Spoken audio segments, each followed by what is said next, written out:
Imam Syafi'i, beliau pernah mengatakan, idza nataqa as-safihu wa tujibuhu wa khairun min ijabatihi as-sukutu. Kalau ada orang dungu bodoh mengajakmu diskusi, mancing-mancing, ayolah debatlah kalau berani. Padahal dia bodoh. Bagaimana cara jawabnya? Sebaik-baik jawaban adalah diam. Karena kalau ente ladenin, ente paranin, sama-sama bodoh ente. Ya udah diam aja. Diam. Cuman orang-orang zaman sekarang gengsi. Asal dibilang bodoh, oh siapa bilang ana hafal alfiyah. Sombong. Jangan. Yang suka bilang sombong-sombong itu iblis. Ana itu iblis. Ana khairun minhu, khalaqtani min nar wa khalaqtahu min tin. Ya Allah, aku lebih baik dari Adam. Engkau ciptakan aku dari api sementara Adam dari tanah.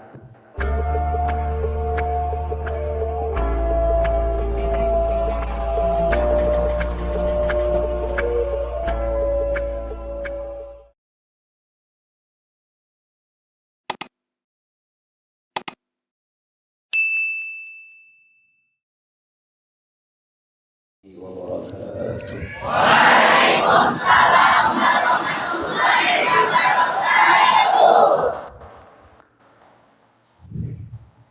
Alhamdulillahirabbil alamin. Alhamdulillahilladzi ahsana tadbiral kainat wa khalaqal ardina was samawat wa anzalal ma'a minal mu'sirat wa ansha'a habba wan nabat wa qaddara al arzaqa wal aqwat wa athaba alal a'malil salihat wa nusalli wa nusallim ala sayyidina Muhammad Sallallahu alaihi wasallam. lil mu'jizatil zahirat alladhi hasala min nurihi wujudul kainat wa ala alihi wa sahbihi ila yaumil miqat. Rabbi shrah li sadri wa yassir li amri wa hlul 'uqdatam min lisani yafqahu qawli. Wasaddid lisani wahdi qalbi bihaqqin nabi wa alihi. Amma ba'd. Yang saya cintai, yang saya muliakan, segenap keluarga besar Ma'had Nurul Huda almarhum Kiai Haji Tatam yang duduk di sebelah Al-Fagir, putra beliau yaitu Al-Ustaz Rifki beserta seluruh keluarga besarnya. Semoga Allah limpahkan rahmat kepada beliau semuanya. Allah istiqomahkan dalam dakwahnya. Allah berkahi kehidupannya. Dan semoga Allah Subhanahu wa taala menganugerahkan kepada beliau sekeluarga daripada kesehatan zahiran wa batinan. Dan semoga kelak dikumpulkan bersama Nabi Muhammad sallallahu alaihi wasallam.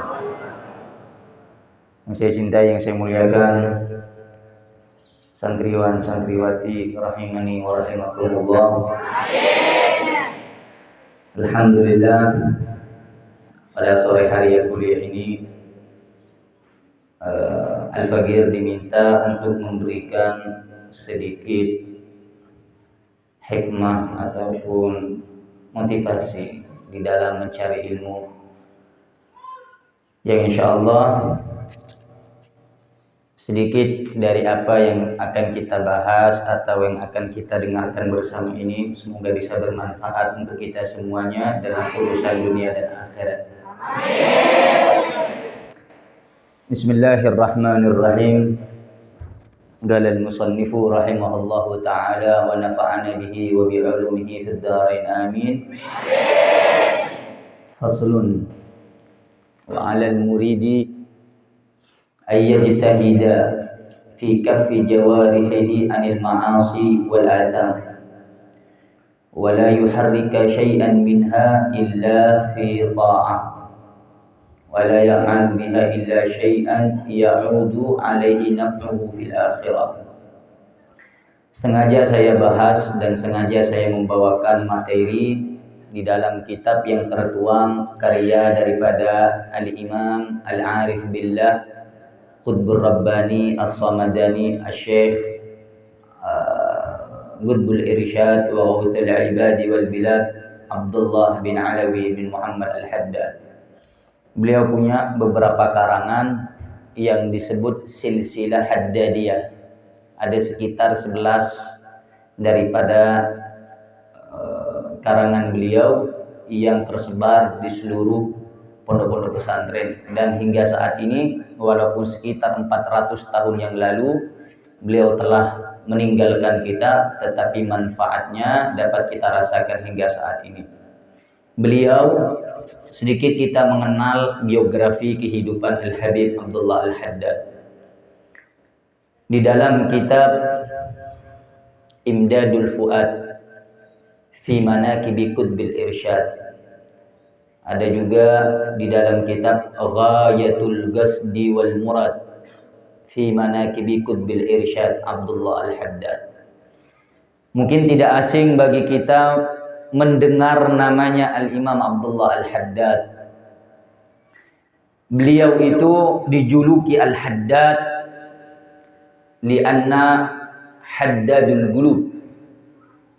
Haddad itu artinya pandai besi, tukang besi, tukang penempa bikin besi, pisau atau apa selainnya dari besi. Suatu ketika ada seorang anak datang kepadanya, "Wahai Syekh, buatkan aku pisau untuk orang tuaku mengurus pekerjaan rumahnya di rumah. Ta'ali ya waladi, berikan kepadaku wahai anakku." Diantarkan. 2 hari lagi kamu ke sini. Baik, pulang ini anak, ketemu sama orang tuanya. Sudah engkau antar besi yang aku berikan kepadamu kepada penempah atau pandai besi? Sudah ya. Kepada siapa engkau berikan? Kepada Abdullah yang ada di sana. Abdullah Al-Haddad? Iya. Dia bukan seorang pandai besi,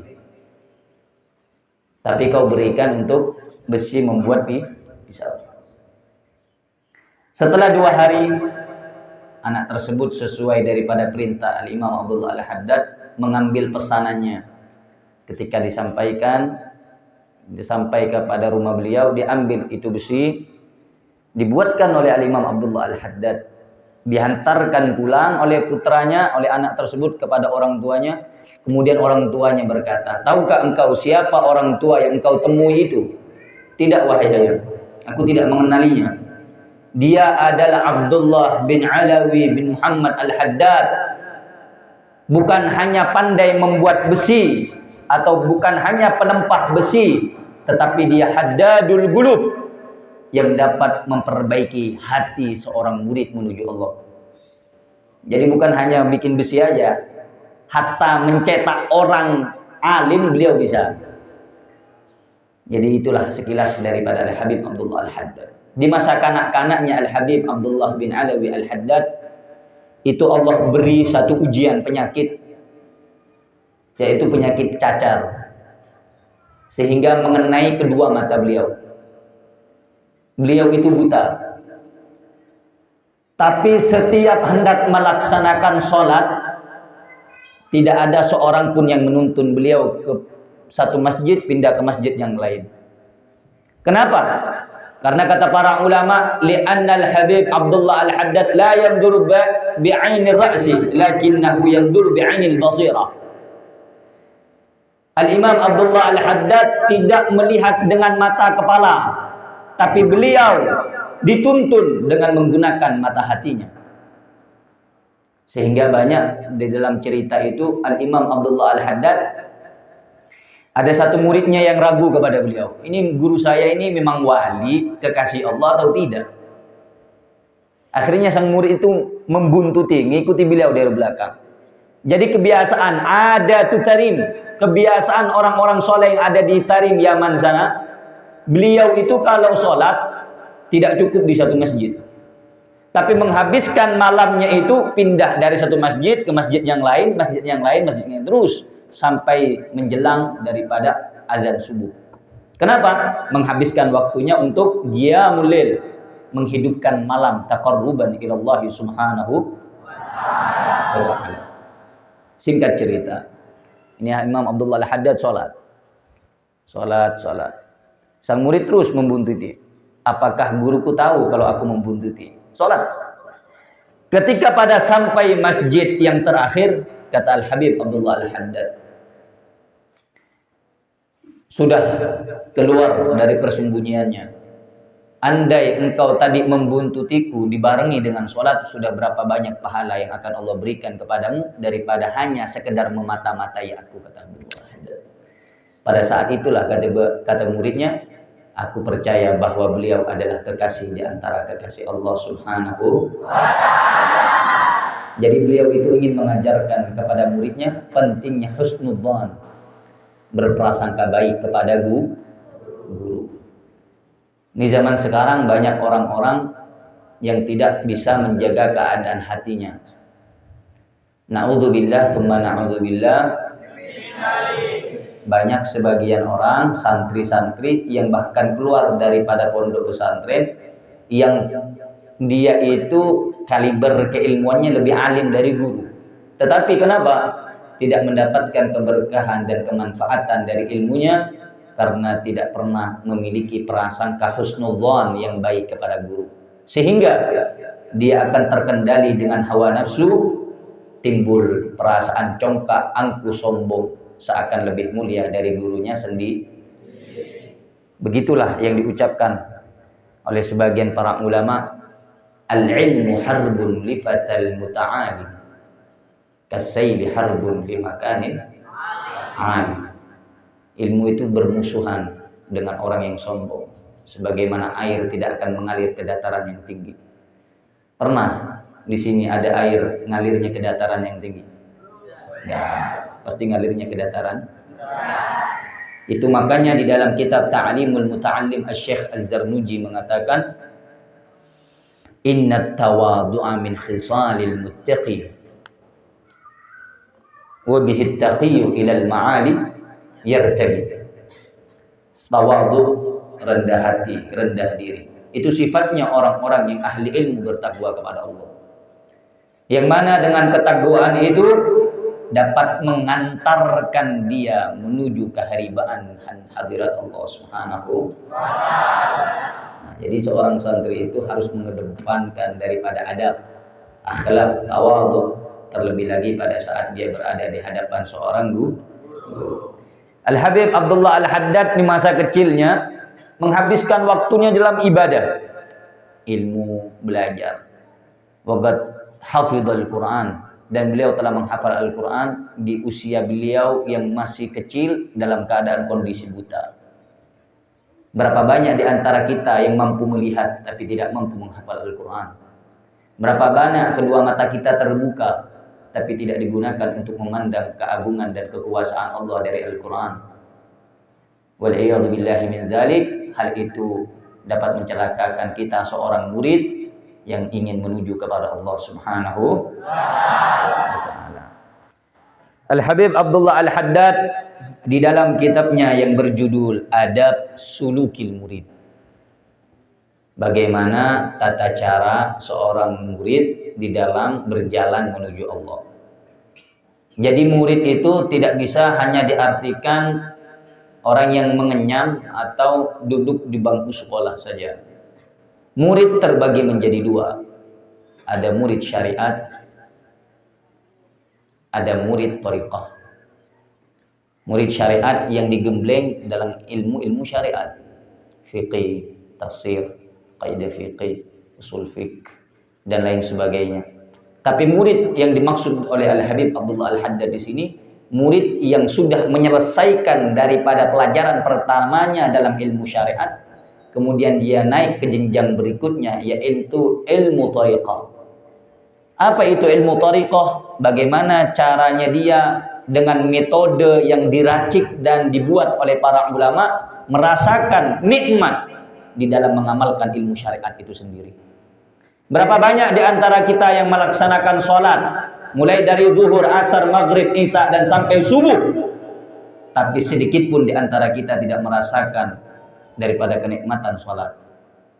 Bukankah Nabi Muhammad sallallahu alaihi wasallam pada saat beliau dalam gundah gulana, beliau berteriak kepada Sayyidina Bilal ibn Rabah, "Arihna biha ya Bilal, arihna biha ya Bilal." Hibur aku, senangkan aku wahai Bilal. Berdiri Bilal naik ke atas bukit. Allahu akbar, Allahu akbar. Karena itulah Rasulullah bersabda, As-salatu mi'rajul mu'minin. Salat adalah perjalanan ruhani seorang hamba untuk bertemu dengan Tuhannya. Tapi tidak sedikit di antara kita, bahkan banyak, yang ketika salat pun kita yang seharusnya ingat kepada Allah, tapi kita lalai kepada Allah Subhanahu wa ta'ala. Makanya kata para ulama ahli tasawuf, ahli thariqah, beliau mengatakan sebagaimana dalam kitabnya Asy-Syaikh Qutbur Rabbani As-Samadani Abdul Qadir Al-Jilani, dalam kitabnya yang berjudul Al-Ghunyah, beliau mengatakan salat yang dilakukan dalam keadaan hati yang lalai kepada Allah, azabnya lebih cepat dan lebih dahsyat. Kenapa? Karena setiap yang ia ucapkan dari kata-katanya hanya bernilai kepalsuan dan kedustaan kepada Allah. Pernah tidak kita membayangkan dan berpikir ketika kita mengucapkan inna salati wa nusuki wa mahyaya wa mamati lillahi rabbil alamin, sesungguhnya salatku, ibadahku, hidup matiku hanya untuk Engkau ya Allah, Tuhan semesta alam. Ketika kita mengucapkan itu, kemana pikiran kita? Kalau santri biasanya mikir ketika sholat Allahu Akbar, sunnah baca doa kabira walhamdulillahi katsira sampai pada innas salati wa nusuki. Yang dipikirkan santri ya Bang, bukan Allah. Yang dipikirkan besok hafalan lagi, setoran lagi. Allahu Akbar, bangkit dari rakaat, dari ruku, dari sujud yang pertama untuk rakaat yang kedua. Apa yang dipikirkan? Kapan kiriman datang? Hal ini terkadang terlihat remeh, cuman itu sering terjadi di antara kita. Sehingga bagaimana Allah akan membukakan futuh, keterbukaan ilmu dan mata hati kepada kita seorang thalabul ilm, sementara kita saja tidak dekat dengan Allah. Padahal sudah nasihatnya Imam Malik kepada Imam Syafi'i, waqi'. Apa kata beliau? Di dalam nasihatnya kepada Imam Muhammad bin Idris Asy-Syafi'i radhiyallahu taala anhuma wa nafa'ana bi wa bi ulumihim fid dharain amin. Kata beliau, jangan pernah bagi seorang murid itu untuk melakukan suatu kesalahan kepada Allah. Li'annal ilma nur wa nurullah la yuhda li'asi.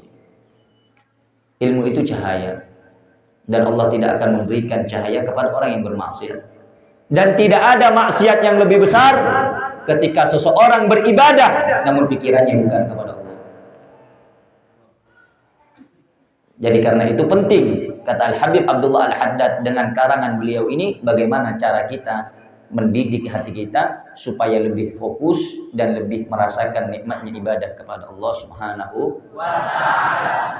Karena Allah menyatakan di dalam Al-Qur'an, la taqrabus sholata wa antum sukara hatta ta'lamu ma taqulun.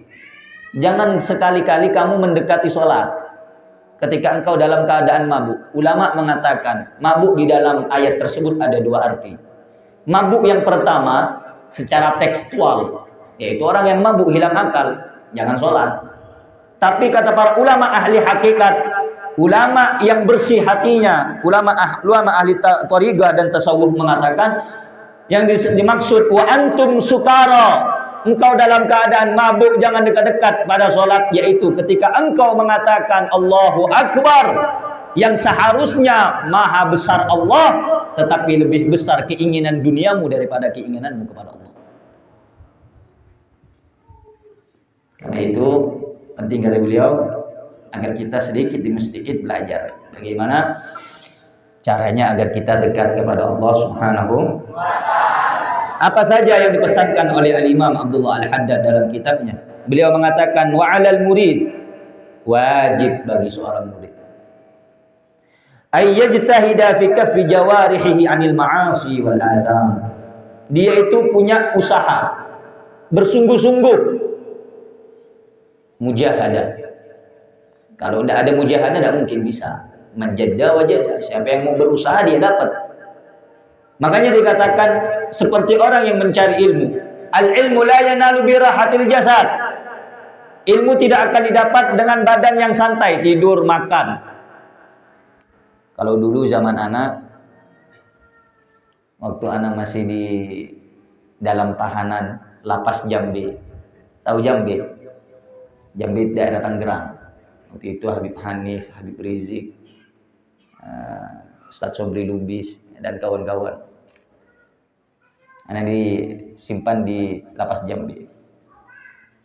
Tahu nggak Jambe itu apa? Kata teman-teman sana nih, teman-teman yang ada di lapas. Jambe itu bib jajan makan berak. Iya benar juga. Kenapa? Karena lingkungan di dalam itu jauh lebih banyak yang lupa daripada yang ibadah. Hakadal murid. Begitu juga murid. Kalau murid cuman hidupnya seperti itu ya kayak di Jambe deh. Tidur, makan, tidur, makan, tidur, makan. Dapat apa? Dapat gemuk. Enggak dapat apa-apa. Karena itu hendaknya seorang murid punya mujahadah, kesungguh-sungguhan. Punya keinginan. Ma wasala man wasal illa bil hurmah wala sagata man sagat illa bitarkil hurmah. Orang yang sampai kepada Allah, orang yang sampai dalam pencarian ilmunya karena mengagungkan apa-apa yang diagungkan Allah, menghormati waktu, menghormati umur, apa saja yang Allah berikan dia hormati sehingga dapat menggapai apa yang dia capai. Tapi kalau orang Allah kasih waktu, kesempatan untuk nyari ilmu buat main-main ya nggak dapat apa-apa. Yang dulu mondoknya masih muda ya paling pulang bawa jenggot sama kumis. Makanya bagi seorang santri itu Anda punya waktu untuk menjadikan diri Anda penerus dari para ulama-ulama terdahulu. Sehingga waktu kita tidak terbuang sia-sia. Na'udzubillahi min dzalik. Waktu itu mahal. Waktu itu mahal. Kata Al-Habib Abdullah Al-Haddad dalam kitab Ghayatul Qasdi wal Murad. Beliau mengatakan man anfaqa umrahu fi ghairi ta'atin aw wasilatin ila ta'ah faqad anfaqa a'azzal asya ila akhassil asya. Barang siapa yang menginfakkan atau menghabiskan umurnya pada sesuatu selain ketaatan atau perantara menuju ketaatan, maka dia telah menginfakkan atau membuang waktunya dari sesuatu yang mulia kepada sesuatu yang hina. Makanya orang-orang zaman dahulu bahkan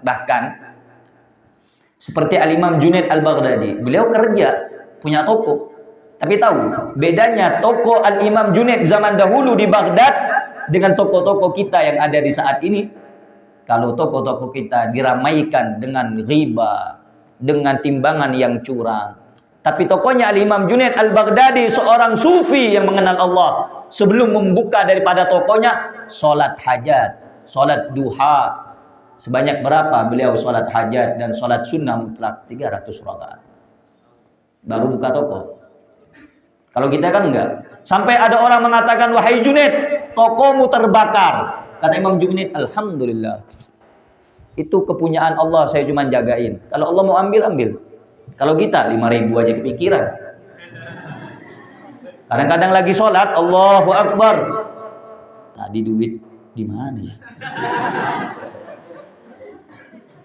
Mungkin kalau bagi yang perempuan, ya Allah, jemuran belum diangkat lagi.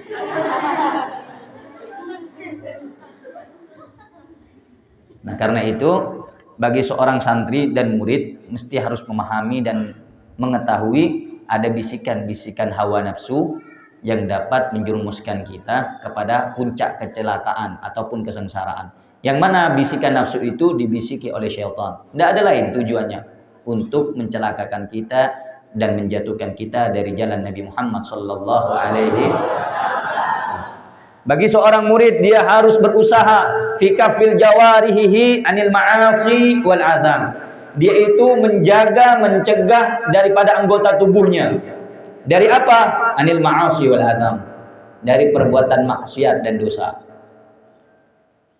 Itu dijaga mata, telinga, mulut, tangan, kaki, jaga.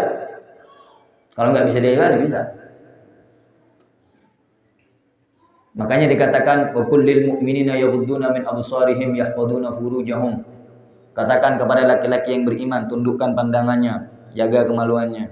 Begitu juga wa kullil mu'minat, katakan kepada wanita-wanita yang beriman, jaga pandangannya. Kamu tahu pencuri yang handal itu siapa? Pencuri yang handal itu mata wanita. Kalau sudah terlihat mata wanita, lupa akan segala-galanya. Makanya jangan main-main. Ente tahu namanya kisah tentang Laila Majnun. Itu nama laki-lakinya Qais ibn Mulawih. Ketika Majnun mengatakan cintanya kepada Laila, tidak ada seorang wanita yang lebih aku cintai daripada Laila. Apa kata raja? Wahai Majnun, aku lihat Laila biasa saja.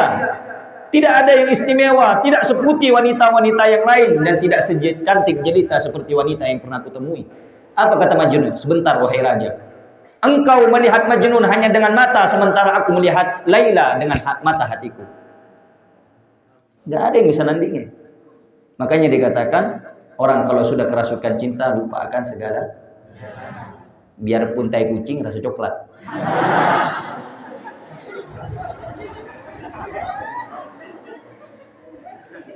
Jadi seorang murid harus menjaga anggota tubuhnya, mata, terutama mata. Kelemahan laki-laki itu ada di mata. Ada di. Kalau perempuan kelemahannya di telinga. Laki-laki melihat sesuatu yang indah, dia akan lupa dengan apa yang pernah dia lihat. Perempuan tidak akan pernah bisa mendengar sesuatu pujian daripada telinganya. Nggak ada perempuan secantik kamu dek di sini. Apa sih perempuan bilang? Ya Allah, aku dengar langsung nggak bisa tidur. Itu kalau perempuan. Sampai kata Sayyidina Ali bin Abi Thalib, di zaman-zaman sekarang ini banyak yang bahasanya begini. Apa ya? Kita sedikit bercerita gini. Supaya tidak tegang. Orang-orang zaman sekarang ini bilang apa?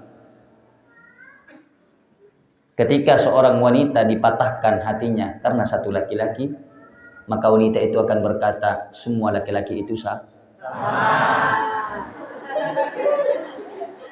Tapi pernahkah dia berpikir bahwa sebenarnya korban yang asli itu pria bukan wanita? Justru siapa?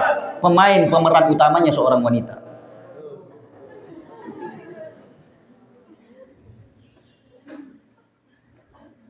Bahkan cinta wanita itu kalau sudah suka kepada laki-laki, cintanya akan jahat. Bagaimana cinta Zulaikha kepada Nabi Yusuf alaihissalam? Dia rela mempenjarakan kekasihnya Yusuf agar tidak dimiliki oleh orang lain.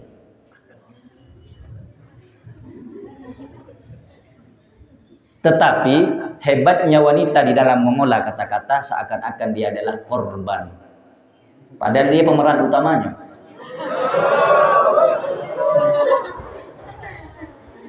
Jadi seorang murid mending dan harus menjaga daripada keadaan anggota tubuhnya dari perbuatan maksiat dan juga perbuatan dosa. Waliyadzubillahi min dzalik. Diumpamakan oleh Rasulullah sallallahu alaihi wasallam, setiap satu dosa yang kita lakukan itu seperti titik hitam di antara lembaran yang putih. Kita pikirkan sudah berapa titik hitam yang telah merubah keadaan putihnya hati kita dan ternodai dengan titik hitam tersebut. Ini anak punya bujak putih nih. Kalau ada titik hitam, kelihatannya bagus apa nggak bagus? Nggak bagus. Kita akan berusaha gimana caranya nyuci supaya hilang noda itu. Begitu juga hati. Makanya Allah berfirman dalam Al-Quran, qad aflaha man tazakka wa dzakara asma rabbih. Beruntung orang yang mensucikan jiwanya, hatinya, kemudian dia berzikir mengingat Tuhannya. Bagaimana cara membersihkan hati itu sendiri kata para ulama? Dengan memperbanyak zikrullah. Kalau sudah banyak zikrullah, sedikit-sedikit akan terkikis noda yang ada dalam hati kita. Makanya Sayyidil Habib Umar di dalam Maulid Adhiya'ul Lami bi dzikri Maulidin Nabi Syafi' beliau mengatakan karrir dzikra wasfi Muhammadin kaima tuziha 'anil qulubir rana. Ulang-ulang terus namanya Nabi Muhammad. Kenapa? Apa manfaatnya mengulang-ulang namanya Nabi Muhammad? Kata beliau, dapat membersihkan hati yang penuh dengan karatan. Jadi kalau kita ini banyak karatannya bisa dibersihkan dengan memperbanyak menyebut nama Nabi Muhammad dengan sholawat kepada Nabi Muhammad sallallahu alaihi wasallam. Wala yuharrika syai'an minha illa fi dha'ah.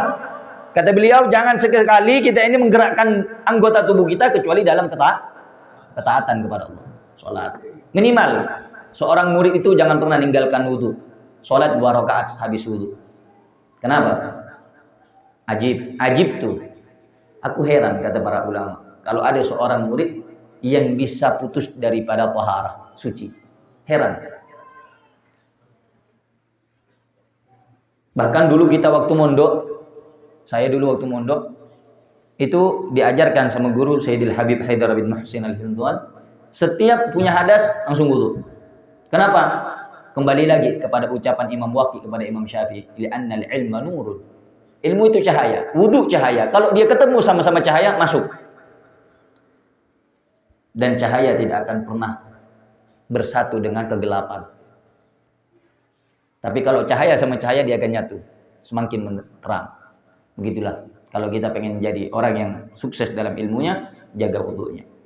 Jangan menggerakkan anggota tubuh kita, mata kita, tasbih, baca zikir dan lain sebagainya. Wala ya'malu biha illa syai'an ya'udu 'alaihi naf'uhu fil akhirah. Jangan sampai kita itu mengerjakan dengan anggota tubuh kita itu sesuatu kecuali manfaatnya kembali kepada kita untuk akhirat. Misalnya ada teman ente nih, ente mondok di sini.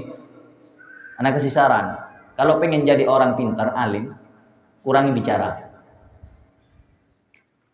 Kalau kata Luqmanul Hakim dalam kitab Al-Manhajus Sawi Syarhul Usul Thariqa Sada Bani Alawi, ma nadamtu ala samtigat fa innal kalam idza kana min fiddah wasukut kan dhahab. Aku tidak pernah menyesali diam, banyak diam. Aku tidak pernah menyesali, kata beliau. Seandainya berbicara itu seperti perak, fiddah, maka diam itu nilainya seperti emas. Makanya kalau ada teman ente ngajak ngomong, kamu tahu nggak sih cerita ini? Omongan ente sampah. Itu aja. Omongan ente sampah. Kamu sombong banget, sampah. Sana. Ana mau belajar. Di sini bukan tempatnya ngerumpi, ana mau belajar. Dibilang cuek, sombong, bodoh amat. Ente di sini tempatnya bukan mau ngerumpi, bukan mau bahas tentang peradaban di luar sana, sudah. Ente sudah taklim, fokus, bismillah, sudah, buang semuanya. Tinggalkan dulu keluarganya, jangan pikir-pikir. Kalau pacar, simpan, buang song sampah. Ngaji dulu. Zalaltu taliban fa'azastu matluban, kata Abdullah bin Abbas. Aku hina ketika mencari ilmu dan aku mulia ketika aku dicari. Kalau santri mau makan, makan apa adanya, tempe. Jangan, saya pengen berhenti nih Pak. Ibu, saya pengen berhenti, kenapa? Gak enak sini makannya. Di Nurul Huda, nah, makannya biasa aja. Saya makannya pengen bintang 5. Ya jangan mondok di Nurul Huda. Di mana mondoknya? Di hotel. Kalau pengen makan enak, bajunya dicucuin, terus ada AC-nya, kasurnya spring bed, ya jangan di sini. Di mana? Di hotel sana. Di sini tempat apa? Tempat orang capek. Tempat orang susah. Tempat orang yang mau dididik. Tempat orang yang bersabar. Inna tabiba wal muallima kilahuma la yausahani idahuma lam yukram. Tabib, dokter dengan muallim, pengajar itu sama. Keduanya tidak akan memberikan nasihat, saran, pengajaran hingga engkau mau patuh dengan apa yang dia ucapkan. Engkau memuliakannya, engkau mendengarkan nasihatnya. Kalau engkau tidak mendengarkan, dia tidak akan memberikan saran kepadamu. Kalau kamu mondok di sini harus siap capek, sakit, tidak mau dengar, nggak jadi apa-apa. Jadi seorang santri itu harus sam'an wa ta'atan sama guru, patuh kepada guru. Kalau udah guru bilang oh sudah, jangan ngomong macam-macam. Jadi seorang santri makan harus apa adanya, qanaah, lima apa adanya, jangan pengen mewah. Nanti kalau sudah mewah, kayak ceritanya Syekh Abdul Qadir Al-Jilani. Jadi ada orang ngantar anaknya sama Syekh Abdul Qadir Al-Jilani. Qaddasallahu sirrahu. Enggak lama lagi datang orang tuanya, ngelihat anaknya apa makan tempe. Enggak layak dimakan. Sementara dia dapati Syekh Abdul Qadir Al-Jilani makan dengan hidangan yang mewah. Ada daging, ada ayam, semua makanannya mewah. Apa kata wali santri? Ya Syekh, saya ini pengen mondokkan anak saya, bukan disuruh makan seperti ini. Anak saya di rumah diperhatikan gizinya, proteinnya, makanannya baik, terjaga. Sementara di sini dikasih makan yang tidak layak. Apa kata Imam Syekh Abdul Qadir Al-Jilani? Tunggu. Tulang itu dikumpulkan semua. Gum bi'idznillah ya dujaj. Atas izin Allah bangun. Tulang ini udah jadi tulang, udah mati. Habis dimakan tulang. Gum, diri. Jadi ayam. Kalau sudah bisa kayak gini, anaknya kamu baru bisa makan enak. Kalau belum jangan. Bisa di sini ada.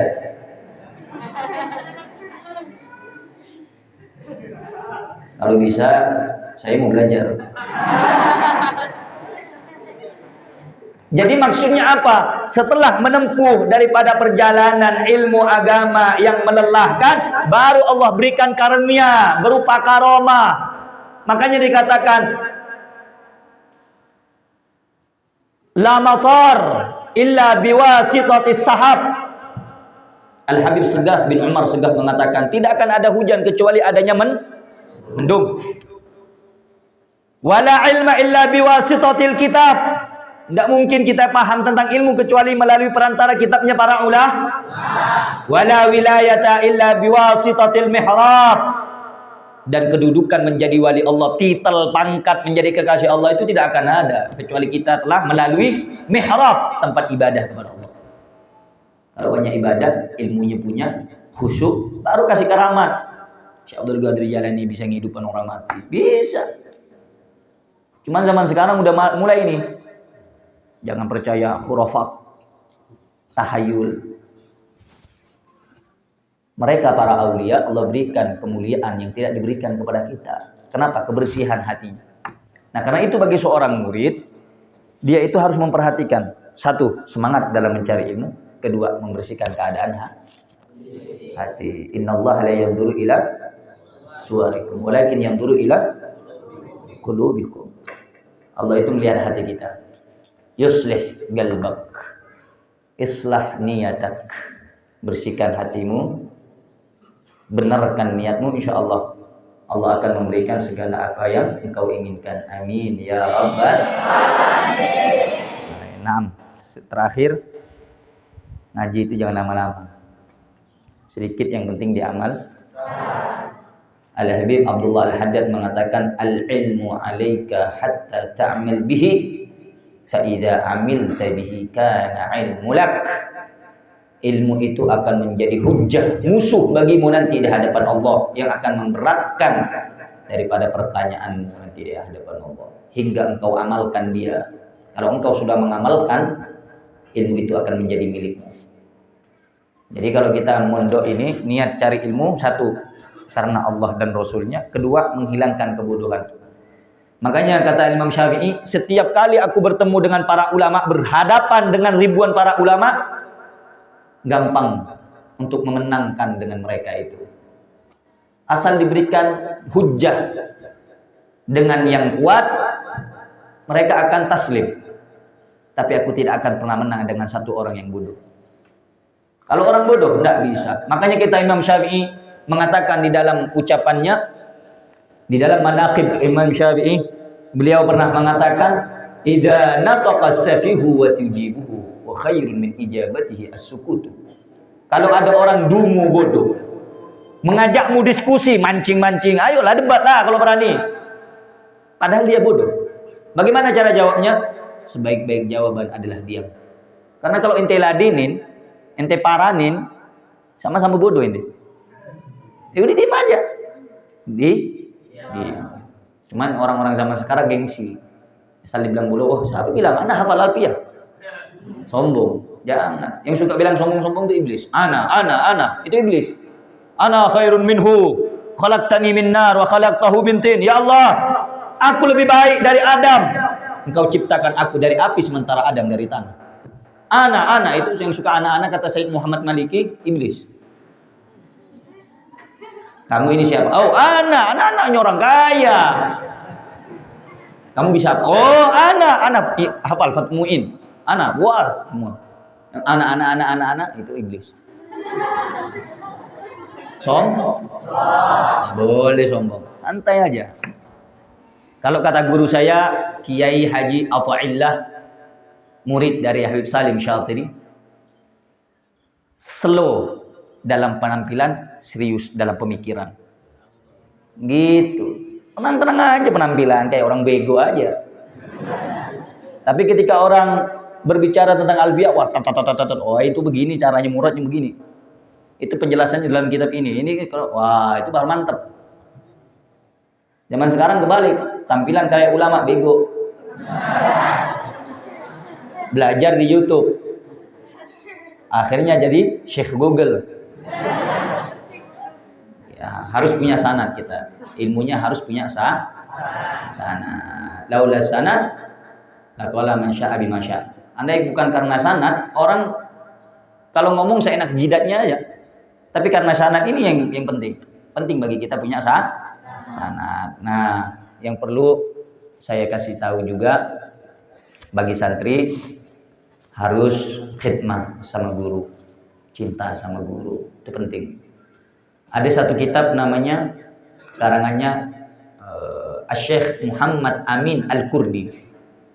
Nama kitabnya Tanwirul Qulub. Syekh Muhammad Amin Al-Kurdi. Beliau mengatakan apa? Seorang murid saja lupa mengirimkan doa kepada guru, itu terbentuk hukukul ustaz, bentuk daripada durhaka kepada guru. Kalau sudah lupa kepada guru, sudah. Engkau pergi dari bainal masyriq wal maghrib kepada guru-guru supaya membuka hatimu, tidak akan Allah buka kecuali guru tersebut yang membuka mata hatimu. Jadi percuma depan guru. Tenang. Adab. Di sini ngaji taklim mutaklim. Diamalkan. Jangan bertanya kalau guru tidak bertanya. Jangan memulai pembicaraan kalau guru tidak meminta. Jangan melirik makanan yang dilirik oleh guru. Kalau kita kan enggak, sendal gurunya jadi pakai.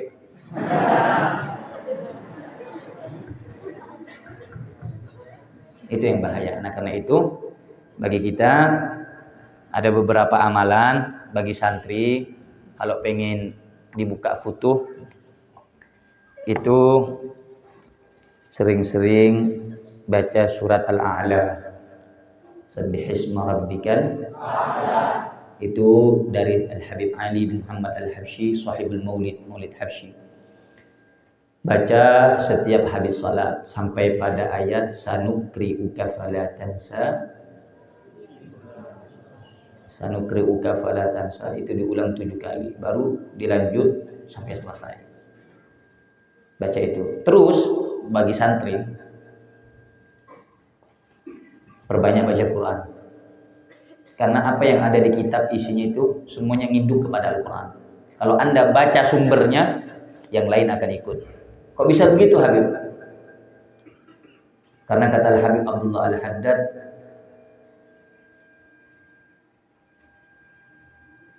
bahwa Al-Quran itu adalah samudra. Sementara kitab-kitab yang lain itu bagaikan sungai-sungai yang mengalir dari samudra itu. Jadi kalau engkau baca samudranya, sungainya ikut. Jadi baca. Perbanyak baca Quran, siwak, wudu. Kalau bisa sholat malam. Sholat malam. Kalau ada santri nggak sholat malam heran. Ngapain? Sholat malam. Walaupun 2 rakaat. Shalla rakaatain. Ahya'ul lail. Orang yang menghidupkan malam, kata Habib Umar, akan Allah hidupkan mata hatinya. Nah, itu saja. Kalau sebanyak-banyak. Semoga kita bisa mengamalkan semua ilmu yang kita dapat. Amin ya rabbal alamin. Amin ya rabbal alamin. Bismillahirrahmanirrahim. Alhamdulillahirabbil alamin. Wassalatu wassalamu ala asyrofil anbiya'i wal mursalin sayyidina wa nabiyina Muhammadin wa ala alihi washabihi wa barik wasallim ajma'in.